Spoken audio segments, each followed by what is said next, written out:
காட்டுக்குள்ள மீரா போனதும் ஒரு பெரிய குகை பார்த்தா. அந்த குகைக்குள்ள ஒரு பெரிய பச்சை கலர் டிராகன் இருந்துச்சு. அதுக்கு ரொம்ப பெரிய ரெக்கைகள், தீய கொண்டு வர வாய். அது ரொம்ப சோகமா உட்கார்ந்துருந்துச்சு. மீரா தைரியமா நின்னா. ஹே டிராகன், எல்லாரையும் கல்லா மாத்துற, உனக்கு என்னதான் பிரச்சனை? திடீர்னு அந்த டிராகன் ஒரு அழகான இளைஞனா மாறிடுச்சு.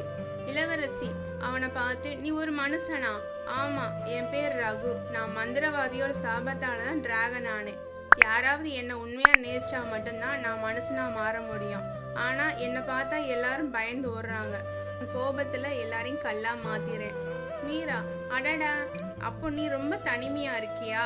ரகு, ஆமா, 1000 வருஷமா யாரும் என் கூட பேசவே இல்லை. மீரா சிரிச்சா. சரி, இனிமே நான் உன் கூட பேசுறேன். ஆனா நீ எனக்கு ஒரு ப்ராமிஸ் பண்ணணும். நீ இனிமே யாரையும் கல்லா மாத்தக்கூடாது. ரகு, ஓகே, ஆனா நீ தினமும் இங்க வந்து என் கூட டீ குடிக்கணும். மீரா, டீயா? டிராகனுக்கு டீ பிடிக்குமா? ரகு, எனக்கு மட்டும்தான் ஜிஞ்சர் டீ கூட பிடிக்கும். அப்புறம் என்ன? மீரா தினமும் காட்டுக்கு போய் ரகுவோட பேச ஆரம்பிச்சா. 2 பேரும் சிரிச்சு பாட்டு பாடி காட்டை சுத்தி விளையாட ஆரம்பிச்சாங்க. ரகு கொஞ்சம் கொஞ்சமா முழுசா மனுஷனா மாற ஆரம்பிச்சான். ராஜாவுக்கு செய்தி போச்சு.